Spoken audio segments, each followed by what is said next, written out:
Eat that frog, एक ऐसी किताब के जिन्होंने लोगों की जिंदगियों को बदल दिया, ये सिखा करके कि प्रोक्रास्टिनेशन यानी कि चीजों को टालना कैसे आप बंद कर सकते हैं और अपने टाइम को बेहतरीन तरीके से कैसे यूज कर सकते हैं। 2 मिलियन कॉपीज इसके सोल्ड हो चुकी है। ब्रायन ट्रेसी जिसके ऑथर, आज ये मैं वीडियो आपके साथ शेयर करने के लिए जा रहा हूं जिसमें इस पूरी बुक का प्रैक्टिकल ट्रेनिंग आपके साथ में शेयर करूंगा।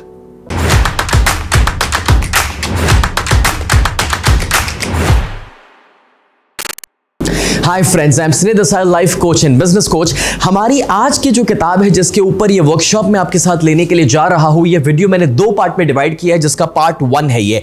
ब्रायन ट्रेसी उसके ऑथर, एक ऐसे गजब इंसान दोस्तों की जो 1000 से ज्यादा कंपनीज को कंसल्ट कर चुके हैं, 50 लाख से ज्यादा लोगों को ट्रेनिंग दे चुके हैं, जिन्होंने 107 देशों में अपने वर्कशॉप्स को कंडक्ट किया, 90 से ज्यादा किताबें लिखने के बाद 70 उनके बेस्ट सेलर है, जिसमें से ईट दैट फ्रॉग एक बहुत ही बेहतरीन सक्सेसफुल किताब है। और दोस्तों 40 इयर्स का उनका एक्सपीरियंस, मैं बहुत ज्यादा खुशी और गर्व के साथ कहना चाहूंगा कि मैंने ट्रेनिंग के फील्ड में 26 साल निकाले। मैं 9 साल की उम्र पर स्टेज पर आया था, अभी मैं 35 साल का हूं। 11 किताबें खुद भी ऑथर कर चुका और मेरी जो 12वीं किताब है वो आ रही है ब्रायन ट्रेसी के साथ को ऑथर के रूप में, जिस किताब का नाम है अल्टीमेट सीक्रेट्स टू वेल्थ। और फ्रेंड्स, आज ये वर्कशॉप मैंने आपके लिए स्पेशली डिजाइन किया कि कैसे आप अपने टाइम को बेहतरीन तरीके से मैनेज कर सके। तो ईट दैट फ्रॉग किताब के अंदर 21 स्टेप्स है जो आपके साथ मैं शेयर करने के लिए जा रहा हूं, जिसमें फ्रॉग इज एन एनालॉजी। काफी लोगों को लगता है ईट दैट फ्रॉग यानी कि क्या हमें नॉनवेज होने के लिए कह रहे हैं? नहीं, एक्चुअली ये एक एग्जाम्पल है कि फ्रॉग है ना, अगली होता है, खराब होता है, गंदा दिखता है, सबको देखने में अच्छा नहीं लगता। तो करना क्या पता है? फ्रॉग का मतलब है कि हर सुबह आपके पास सबसे इंपॉर्टेंट वाला काम कौन सा है कि जो काम अगर आपने नहीं लपटाया, नहीं खत्म किया ना, उसको टालने पर आपको बहुत नुकसान हो सकता है। और वो ऐसे काम होते हैं कि नॉर्मली उसे हम डिले करते हैं क्योंकि वो काम थोड़े कॉम्प्लेक्स है या फिर मुश्किल है और हमें ऐसा लगता है कि नहीं यार, अभी मैं इसको टाइम क्यों दूं। लेकिन अगर वो फ्रॉग को आज आपने नहीं खाया, उसकी और सिर्फ आप देखते रहोगे, आप उसे नंबर 1 प्रायोरिटी नहीं दोगे, तो आपकी तरक्की नहीं होने वाली, आपको सक्सेस नहीं मिलने वाला। और ये एक एग्जांपल और मेटाफर आपको दिमाग में बैठाना है। तो इस किताब के अंदर 21 स्टेप्स है, जो 11 स्टेप्स पहले इस वीडियो में मैं शेयर करूंगा और वीडियो के पार्ट 2 में दूसरे 10 स्टेप्स शेयर करूंगा। तो दोस्तों, अगर आप सीखने के लिए तैयार है, then type yes in the chat box. Step number 1 and that is set the table. अगर आप प्रोक्रास्टिनेशन हमेशा के लिए तोड़ना चाहते हैं तो ये बहुत जरूरी है कि आपकी लाइफ में स्पेसिफिक गोल आप डिसाइड कर ले। स्पेसिफिक गोल का मतलब होता है कि एग्जैक्टली आपको कहां पर पहुंचना है, क्या करना है और आपकी डेडलाइन क्या है कि कब तक आप उसे अचीव करना चाहते हैं। अगर आपका गोल सेट हो जाएगा तो आपका काम आसान हो जाता है, आपकी स्पीड बढ़ जाती है। ये कैसी बात है पता है? सड़क के ऊपर जो इंसान चल रहा है, अगर वो टहल रहा है और आप उस इंसान से पूछेंगे कि भाई साहब आप कहां जाना चाह रहे हैं, तब वो जवाब देगा कि कहीं नहीं, बस मैं तो ऐसे ही निकला हूं। लेकिन जब कोई इंसान फटाफट से चल रहा है और आप उससे पूछेंगे कि आप कहां पर जाना चाह रहे हैं, वो बताएगा कि मुझे यहां पर पहुंचना है, इस टाइम तक पहुंचना है। मतलब ये हुआ दोस्तों कि जब आपकी लाइफ में गोल होता है ना, तो ऑटोमेटिकली आपकी स्पीड बढ़ जाती है। आपने एक्सपीरियंस किया होगा कि जब आप स्कूल में थे, एग्जाम की डेट ना मिले तब तक पढ़ाई का स्पीड, और एग्जाम का डेट मिल जाए उसके बाद पढ़ाई की स्पीड ऑटोमेटिकली बढ़ जाती थी। बस एग्जैक्टली वैसे दोस्तों, जब गोल सेट होगा ऑटोमेटिकली आपकी स्पीड बढ़ेगी, आपका टाइम बेहतर तरीके से मैनेज होगा। दूसरा स्टेप हमें ब्रायन ट्रेसी बताते हैं and that is plan every day in advance. यानी कि आने वाले कल में क्या करना है उसका प्लानिंग आज से आपको शुरू कर देना है। और उसमें एक फॉर्मूला है 10-90 रूल, मतलब कि आपको 10% वक्त देना है प्लानिंग के लिए और 90% उसे एग्जीक्यूट करना है। और ये हर रात को सोने से पहले आपको पता होना चाहिए। 10% टाइम निकालिए कि कल का मेरा स्केड्यूल क्या है, अपॉइंटमेंट्स क्या है, कल की मेरी प्रायोरिटीज क्या है। अब वो एक लिस्ट आप बना सकते हैं काम का, जो मंथली लिस्ट भी हो सकता है, वीकली लिस्ट भी हो सकता है और डेली लिस्ट भी हो सकता है। और उसको ना चेक मार्क यानी कि टिक मार्क करना शुरू कर दो। और जब वो काम खत्म होता है, आपने टिक मार्क किया, तो आपको पता चलेगा कि क्या बाकी है। और जो खत्म हुआ तो आपको ये एहसास होगा कि हाँ यार, आज के काम मैंने खत्म किए। जो इंसान ये लिस्ट नहीं रखता है वो चीजों को प्रोक्रास्टिनेट करेगा, सब कुछ आपको याद नहीं रहेगा। क्योंकि आज हमारे पास करने को बहुत कुछ है और सभी चीजें करने में दोस्तों हमारे पास वक्त नहीं है, और इसलिए लिस्ट बनाना जरूरी है। सब कुछ हमें याद शायद नहीं रहेगा। सो ये स्टेप 2 को फॉलो कीजिए, फिर देखिए कि कितना बड़ा कमाल आपकी जिंदगी में होना शुरू हो जाता है। मुझे बताइए अगर आप ये स्टेप को फॉलो कर रहे हैं तो आपका एक्सपीरियंस कैसा रहा कमेंट के अंदर। तीसरा पॉइंट है and that is apply 80-20 rule. दोस्तों इसका मतलब है पैरेटो प्रिंसिपल कि आप 20% ऑफ द टाइम वो काम कर रहे हैं जो आपको 80% रिजल्ट देता है और 80% ऑफ द टाइम आप वो काम करते हैं जो आपको 20% रिजल्ट देता है। तो सवाल ये है कि पूरे दिन में से वो 20% काम निकालिए जो आपको 80% रिजल्ट प्रोड्यूस करके दे रहे हैं। और ये करने के लिए ऑथर हमें समझाते हैं कि आपका आज का नंबर 1 टास्क क्या है, नंबर 1 प्रायोरिटी क्या है, वो खोज लो। अगर आपका नंबर 1 टास्क आपको मिल गया, जो आज आपको करने से तरक्की मिलेगी, उससे आपका प्रोग्रेस होगा, आप अपने गोल के करीब जाएंगे, आपको सफलता मिलेगी, तो सबसे पहला फोकस आज सुबह आपका सिर्फ और सिर्फ उसी पर होना चाहिए दोस्तों। उसके बाद चौथा पॉइंट आता है and that is consider the consequences, यानी कि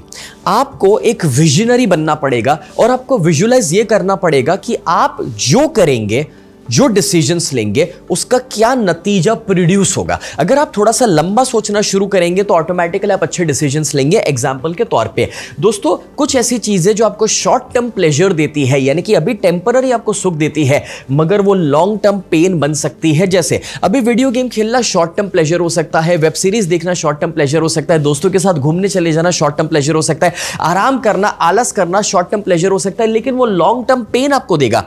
और यहां पर अगर आपने शॉर्ट टर्म पेन उठा लिया, मतलब कि काम कर लिया, पढ़ाई कर ली, कोई प्रोजेक्ट के ऊपर आपने फोकस कर लिया, एक्सरसाइज कर ली, शॉर्ट टर्म पेन लिया, तो वो लॉन्ग टर्म आपको प्लेजर देने वाला है। सी, आपकी जिंदगी में जो नतीजे प्रोड्यूस हो रहे हैं वो आप अभी जो कर रहे हैं उसी के द्वारा हो रहे हैं, और इसलिए इस बात को समझना जरूरी है। और अपने आप से सवाल पूछिए, which are my high value activities, कि पूरे दिन में मैं ऐसा क्या करता हूं कि जो मुझे ज्यादा प्रोडक्टिव बना रहे, मुझे ज्यादा सफलता की ओर लेकर जा रहे हैं। वो है आपकी high value activities. For example, वो मेरे लिए हो सकता है रीडिंग, नया सीखना, वो हो सकता है ये वीडियो रिकॉर्ड करना, वो हो सकता है सेमिनार्स या वर्कशॉप्स लेना, वो हो सकता है नया कंटेंट प्रोड्यूस करना, वो हो सकता है मेरी टीम के साथ ट्रेनिंग लेना। तो ये मेरी हाई वैल्यू एक्टिविटीज है। आपकी क्या है, उसका लिस्ट बनाइए, मुझे कमेंट में लिख करके बताइए, क्योंकि जब आपको वो पता चल जाएगा और उसमें आप ज्यादा वक्त बिताएंगे तो भले वो थोड़ा सा पेन आपको देगा, बट वो लॉन्ग टर्म के ऊपर आपको बेहतर रिजल्ट्स प्रोड्यूस करके देगा। उसी के साथ दोस्तों पांचवा पॉइंट है, that is creative procrastination. Brian Tracy समझाते हैं कि अगर आपको प्रोक्रेस्टिनेट करना है, चीजों को टालना है, डिले करना है, तो वो चीजों को टालो जो टेम्पररी सुख दे रहे हैं, जिसमें कोई रिजल्ट्स नहीं है। जैसे वो वीडियो गेम हो सकता है, दोस्तों के साथ घूमना हो सकता है, या कोई भी ऐसे काम जो टोटली अनप्रोडक्टिव है, जो लो वैल्यू एक्टिविटीज है, आज से उसको प्रोक्रेस्टिनेट करना है। नॉर्मली हम अच्छे कामों को प्रोक्रेस्टिनेट करते थे, मतलब कि डिले करते थे। आज से हमें लो वैल्यू एक्टिविटीज जो है, जो हमें कहीं पर भी लेकर नहीं जा रही, उसको प्रोक्रेस्टिनेट कर देना है। छठा पॉइंट आता है, that is use ABCDE method. ये मेरी सबसे फेवरेट है पूरी किताब के अंदर, इसको अच्छे से सीखिए दोस्तों। ए का मतलब है मोस्ट इंपॉर्टेंट टास्क आज के दिन का आपका क्या है, वो ए से आपको दिन की शुरुआत करनी है। फिर आता है बी, सेकंड इंपॉर्टेंट, तो जो सेकंड इंपॉर्टेंट है उसके बाद उसके ऊपर फोकस करो। Then come C, not so important, जो उतना ज्यादा इंपॉर्टेंट नहीं है वो बाद में आप प्रायोरिटाइज करो। चौथा होता है डी, डेलीगेट, यानी कि जो काम आपको करने की जरूरत नहीं, किसी को दिया जा सकता है, आप अपने आप को फ्री कर सकते हैं, तो उस काम को डेलीगेट कर दो। And lastly E stands for eliminate, मतलब कि वो सारे काम जिसका कोई रिजल्ट नहीं है उसको डिलीट करो, एलिमिनेट करो। चाहे वो सोशल मीडिया स्क्रॉलिंग हो सकता है, या व्हाट्सएप के ग्रुप्स के अंदर जोक्स पढ़ना हो सकता है, या वो स्पैम वाले ईमेल्स में टाइम पास करना हो सकता है। कहने का मतलब बहुत सिंपल है दोस्तों, कि जब ये प्रायोरिटी आप सेट कर देंगे अपने पूरे दिन की, तो आप देखेंगे कि आपका टाइम बचना शुरू हो जाएगा और आप ज्यादा और बेहतर रिजल्ट्स प्रोड्यूस करेंगे। जब इसी तरह से पूरे दिन को मैनेज किया जाए, कि सुबह जब आपने ऑफिस में शुरुआत की या पढ़ाई की शुरुआत की और आप ए जॉब से शुरू करें, फिर बी, फिर सी, तो आप देखेंगे कि आप बेहतर रिजल्ट्स प्रोड्यूस करेंगे। सो this is the ABCDE method. कैसा लगा आपको ये मेथड, मुझे कमेंट में जरूर लिख करके बताइएगा। If you really enjoying this video, तो मेक श्योर कि आप वो लाइक बटन को हिट करें। उसका कारण क्या है पता है, जब आप वो करते हैं तो YouTube और Facebook के एल्गोरिदम्स हमें सपोर्ट करते हैं इस वीडियो को लोगों तक पहुंचाने के लिए दोस्तों। अब यहां पर 7th पॉइंट मैं आपको बताना चाहूंगा, दैट इज फोकस ऑन की रिजल्ट एरिया।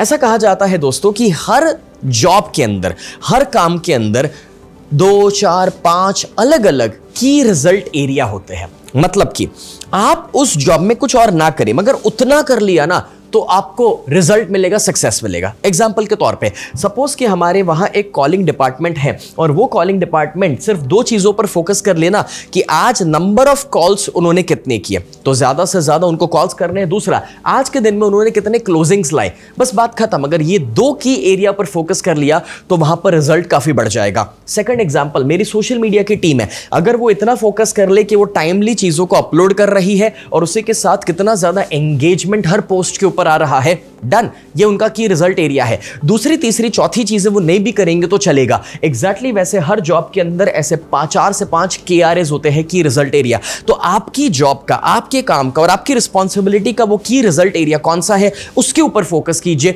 और अगर उसके ऊपर आपने ध्यान देकर के काम करना शुरू कर लिया तो आप बेहतर रिजल्ट्स प्रोड्यूस करेंगे। फ्रेंड्स, मुझे पूरा भरोसा है कि इतनी सारी टेक्निक्स आज के वीडियो में आप सीख रहे हैं कि जिसको फॉलो करते हुए आपकी प्रोडक्टिविटी नेक्स्ट लेवल पर जाने वाली है। उसके साथ दोस्तों 8th पॉइंट आता है, दैट इज लॉ ऑफ 3। यानी कि दोस्तों आपको एक सवाल पूछना है कि मेरे 3 सबसे इंपॉर्टेंट गोल्स क्या है। देखो, करने के लिए हमारे पास बहुत कुछ है, लेकिन हमें प्रायोरिटाइज ये करना है कि मेरे लिए सबसे ज्यादा वैल्यू क्या रखता है और सबसे ज्यादा इंपॉर्टेंट क्या है। और अगर मैं उस सबसे इंपॉर्टेंट काम के ऊपर फोकस करूंगा, जो 3 चीजें होंगी, तो मैं तरक्की कर पाऊंगा, मैं प्रोग्रेस कर पाऊंगा। So this is a very important question, you have to answer this question और उसके ऊपर आपको फोकस करना है। अब दोस्तों इसके साथ 3 ऐसी कैटेगरीज है जिस पर आपको सबसे ज्यादा फोकस करना है जो हमारी जिंदगी में है। Number 1 is career, number 2 is relationship and number 3 is health. ये 3 सबसे ज्यादा जरूरी है हमारी जिंदगी के लिए। तो जब आप गोल सेट करें तो हर एक के अंदर एक गोल सेट कर सकते हैं। और हर डिपार्टमेंट के अंदर करियर में सबसे इंपॉर्टेंट गोल अभी क्या है, हेल्थ, रिलेशनशिप में सबसे इंपॉर्टेंट क्या है और हेल्थ के अंदर सबसे इंपॉर्टेंट क्या है। अगर वो 3 गोल्स के ऊपर आपने फोकस किया तो आप देखेंगे कि आप सही दिशा में अपनी जिंदगी को लेकर जाएंगे। और ये सारे रिजल्ट्स है ना, अभी नहीं पता चलेंगे, जैसे जैसे आप चीजों को करते जाएंगे वैसे वैसे 2 महीने के बाद और 6 महीने के बाद आपको पता चलेगा कि कितना अमेजिंग रिजल्ट आप अपनी जिंदगी के लिए प्रोड्यूस कर रहे हैं। मुझे जरूर कमेंट सेक्शन में लिखकर बताइए कि आपके सबसे इंपॉर्टेंट वो गोल्स कौन से हैं, जिससे मुझे पता चले कि कैसे मैं आपको और ज्यादा हेल्प कर सकता हूं और किस टॉपिक्स के ऊपर मैं वीडियोस बना सकता हूं। इसके बाद 9th पॉइंट आता है, that is prepare thoroughly before you begin. यानी कि जब आप कोई भी काम शुरू करें ना, उससे पहले बहुत जरूरी है कि आप पूरा तैयार हो जाए उसके लिए। ये कैसी बात है कि अगर आप युद्ध के लिए जा रहे हैं, अगर आप एक योद्धा है, तो आप ये चेक कर लोगे ना कि भाई आपके पास सारे शस्त्र, गन्स वगैरह है या नहीं है। बस एग्जैक्टली वैसे दोस्तों, you have to first declutter. जिधर आपको काम करने बैठना है, जो आपका ऑफिस का डेस्क है या फिर जो आपका स्टडी टेबल है, पहले तो वहां से जो फालतू और बगैर काम की चीजें ना उसको हटा दो। जितनी एक्स्ट्रा चीजें उधर पड़ी होगी ना, उतना वो आपकी प्रोडक्टिविटी को डाउन करेगा, आपकी स्पीड को डाउन करेगा, आपकी एनर्जी को डाउन करेगा। तो डीक्लटर करो। दूसरा, टूल्स एंड रिसोर्सेज। आज जिस सब्जेक्ट की पढ़ाई करनी है वो सारी चीजें साथ रखो, या जिस प्रोजेक्ट के ऊपर काम करना है सिर्फ वो फाइल्स या जितना जरूरी है वो सारी चीजें पहले से लेकर बैठो। ऐसा ना हो जाए कि आपने वो प्रोजेक्ट के ऊपर काम शुरू किया और फिर बीच में से खड़े होकर के कोई किताब खोजने जाना पड़ा या फिर बीच में कुछ पानी लेने जाना पड़ा। जितनी चीजें जरूरी है उसको पहले से साथ लेकर बैठा जाए। And something very very important, physiology. यानी कि आप जब काम शुरू करें ना, तो अपनी चेयर पर, अपने डेस्क पर बैठ करके ऐसे काम मत शुरू करो कि जैसे आपकी फिजियोलॉजी डाउन है और आप काम शुरू करें ना। You have to keep your physiology high. सीधे बैठो और सीधे बैठकर ही काम शुरू करना चाहिए। इतनी हद तक कि जब आप ये वीडियो भी देख रहे हैं ना, तो मैं चाहूंगा कि दोस्तों एकदम सीधे बैठ करके इस सेशन को अटेंड कीजिए, बिकॉज तो आपका माइंड लर्न करेगा, आपका माइंड एक्टिव हो जाएगा। तो जब भी आप कोई भी काम शुरू करते हैं तो ये 3 पॉइंट्स को ध्यान में रखा जाए और उसी को ध्यान में रखकर दोस्तों आप काम शुरू करें, तो आपकी एनर्जी हाई होगी। और अगर एनर्जी हाई होगी ना, तो वो काम जो शुरू किया वो पूरा हो पाएगा। अदरवाइज क्या होता है, आप सब जानते हैं दोस्तों, एंड दैट इज कि हम शुरू तो कर देते हैं मगर उसे फिनिश नहीं करते हैं। और इसीलिए ये पूरी तैयारी के साथ ही शुरू किया जाए जिससे वो खत्म हो जाए। उसके साथ दोस्तों 10th पॉइंट आता है, that is take it 1 step at a time. Example, friends, आप अगर ड्राइव कर रहे अहमदाबाद से मुंबई, सपोज कि मैं ड्राइव कर रहा हूं अहमदाबाद से मुंबई, तो अब जब मैं रात को ड्राइव कर रहा हूं तो क्या मुझे मुंबई तक का रास्ता दिखाई देगा? पॉसिबल ही नहीं ना। मेरी लाइट्स जो है गाड़ी की वो 100 फीट, 150, 200 फीट तक जा रही है। तो मुझे बस अभी ये डिसाइड करना है कि ये 100 फीट मैं कैसे ड्राइव करूंगा, उसके बाद अगले 100 फीट कैसे ड्राइव करूंगा, उसके बाद मैं अगले 100 फीट कैसे ड्राइव करूंगा। That's it. मैं बस एक एक कदम चल रहा हूं और वो एक एक कदम के द्वारा दोस्तों एक वक्त आएगा जब सुबह तक मैं मुंबई पहुंच जाऊंगा। बस एग्जैक्टली वैसे कोई भी जो काम आपने उठाया है उसमें ये मत सोचो कि कितना बड़ा है, कितना लंबा है। वो आपकी एनर्जी को डाउन करेगा, चीजों को प्रोक्रेस्टिनेट करवाएगा, डिले करवाएगा कि नहीं यार अभी नहीं करना, ये थोड़ी खत्म होने वाला है। बट इंस्टेड आपको क्या करना चाहिए, अभी पहला कदम कौन सा लेना है, आज मुझे क्या करना है उतना मैं करूं, फिर वापस कल मुझे क्या करना है मुझे उतना करना है, फिर परसों मुझे जो करना है वो मैं उसके ऊपर फोकस करूं। अगर मैं एक एक कदम के ऊपर फोकस करूंगा तो मैं देखूंगा कि धीरे धीरे धीरे कुछ दिनों के अंदर मैं अपने रिजल्ट के करीब पहुंचाऊंगा। इसका सिंपल एग्जांपल हो सकता है कि अगर 10 किलो वजन कम करना है और आप प्रोक्रेस्टिनेट कर रहे हैं कि यार जिम जाके थोड़ी आज वजन कम होने वाला है, बट जब आप हर दिन थोड़ी थोड़ी एक्सरसाइज करके 100 ग्राम भी कम कर रहे हैं और अगर हफ्ते का आपने एक आधा किलो या 1 किलो भी कम किया तो डाउन द लाइन 6 महीने के अंदर आप वो रिजल्ट प्रोड्यूस करेंगे जो आप चाह रहे थे। सो ऑलवेज रिमेंबर, एक एक कदम के ऊपर आपको फोकस करते जाना है। टोटल हमें 21 स्टेप्स सीखने हैं। इस वीडियो के अंदर मैं 11 स्टेप्स आपके साथ शेयर कर रहा हूं और इसके पार्ट 2 में मैं दूसरे 10 स्टेप्स शेयर करूंगा। तो 11वां स्टेप आ रहा है and that is upgrade your skills. दोस्तों, अगर आप बेहतर रिजल्ट्स प्रोड्यूस करना चाहते हैं तो कभी कभार हम चीजों को टालते इसीलिए है क्योंकि वो हमें करना आता ही नहीं है। एग्जाम्पल, अगर आपने सोशल मीडिया का काम शुरू किया है, आपने अपने बिजनेस के बारे में सोशल मीडिया के ऊपर वीडियोस डालना शुरू किया, लेकिन अगर आपको वो अपलोड करना नहीं आता, वीडियो बनाना नहीं आता, तो आप उस काम को टालते रहोगे। या फिर अगर आपने डिसाइड किया है कि आपको सुबह उठ के प्राणायाम करना है मगर आपको प्राणायाम करना आता नहीं है तो शायद उस काम को आप टालने वाले हैं। आपको अगर किसी को ईमेल करना था जिससे आपको एक इंपॉर्टेंट अपॉइंटमेंट मिले, वो ईमेल अगर लिखना नहीं आता तो कॉमन सेंस की बात है कि आप उस काम को टालने वाले हैं। बस एग्जैक्टली वैसे यहां पर हमें ऑथर समझा रहे हैं कि हमें जो है ना अपने स्किल्स को अपग्रेड करना पड़ेगा और वो स्किल्स को अपग्रेड करने के लिए कुछ चीजें अपने सब्जेक्ट को लेकर अगर हमें पढ़नी पड़े तो हम पढ़ना शुरू कर दें। अगर सुन करके सीखनी है कोई पॉडकास्ट से तो हम सुनना शुरू कर ले। और दोस्तों तीसरा, कुछ सेमिनार वर्कशॉप अटेंड करके हमें सीखने को मिल रहा है। जैसे कि आप ये ट्रेनिंग अभी अटेंड कर रहे हैं तो वो अटेंड करके सीखने को मिल रहा है तो हम वो अटेंड करना शुरू करें, क्योंकि जब आप अपने स्किल्स को अपग्रेड करेंगे तो आप चीजों को टालना बंद कर देंगे। आता नहीं है इसीलिए आप बहाना बना रहे हैं कि नहीं अभी नहीं, मैं बाद में कर दूंगा। लेकिन अगर आ गया तो मन करेगा कि उस काम को मैं अभी के अभी कर लेता हूं। और इसलिए दोस्तों अपने स्किल्स को अपग्रेड करना बहुत जरूरी हो जाता है। वैसे अगर आज के ट्रेनिंग प्रोग्राम को आपने एंजॉय किया है तो मैं आपको बता दूं दोस्तों कि मैं इंडिया में पहली बार कुछ ऐसा करने के लिए जा रहा हूं कि ब्रायन ट्रेसी सर को हम इंडिया में जूम के ऊपर लाइव ट्रेनिंग के लिए लेकर आ रहे हैं। और वो हो रहा है 21 अगस्त संडे के दिन 2022 शाम को 5 बजे से लाइव ट्रेनिंग वर्कशॉप होने वाला है जिसका टॉपिक है 10x योर इनकम। इस ट्रेनिंग के अंदर मेरे एक मेंटर सुनील तुलसियानी जो एक इंटरनेशनल स्पीकर है वो भी रहेंगे, ब्रायन ट्रेसी सर लाइव रहेंगे और मैं भी रहूंगा। और ये अमेजिंग वर्कशॉप होने के लिए जा रहा है। और पहली बार ब्रायन ट्रेसी सर जो इंग्लिश में बोलेंगे उसे लाइव में हम हिंदी में डब करने के लिए जा रहे हैं। तो अगर आप इंग्लिश नहीं समझ सकते तो चिंता ना कीजिएगा, क्योंकि प्रोग्राम हिंदी में डबिंग भी आपको मिलेगा, जूम पर होगा, घर बैठ करके आप अटेंड कर सकते हैं और सीख सकते हैं कि कैसे अपनी इनकम को कई गुना ज्यादा बढ़ाया जाए। अगर इतने बड़े इंटरनेशनल स्पीकर आ रहे हैं तो इस अपॉर्चुनिटी को कभी नहीं मिस करना चाहिए, क्योंकि ये इंडिया में पहली बार होने के लिए जा रहा है दोस्तों। सो इस वर्कशॉप की जानकारी पाने के लिए 10xincome.snehdesai.com पर आप जा सकते हैं। कहां पर जा सकते हैं? 10xincome.snehdesai.com। वहां पर आपको दोस्तों अलग अलग टिकट ऑप्शंस मिलेंगे, प्रोग्राम में क्या सिखाया जाएगा उसकी जानकारी मिलेगी, डेट टाइम सब कुछ डिटेल में मिल जाएगा। और वहां पर दोस्तों आप इस वर्कशॉप का बेनिफिट ले सकते हैं, रजिस्टर करवा सकते हैं, क्योंकि बहुत लिमिटेड सीट्स हमारे पास अवेलेबल है। और अगर कोई कंफ्यूजन है तो आप मेरी टीम को कॉन्टैक्ट भी कर सकते हैं। दोस्तों ये जो पार्ट 1 का वीडियो आपने देखा है, पार्ट 2 मैं अगला वीडियो रिलीज कर रहा हूं, तो मेक श्योर कि आप हमारी चैनल को फॉलो और सब्सक्राइब बटन को हिट कर ले, कि जिससे आप अगला ट्रेनिंग प्रोग्राम जो इस बुक का अधूरा पार्ट है वो पूरा अटेंड करें और सीखे कि कैसे प्रोक्रास्टिनेशन तोड़ना और टाइम को बेहतरीन तरीके से मैनेज करना।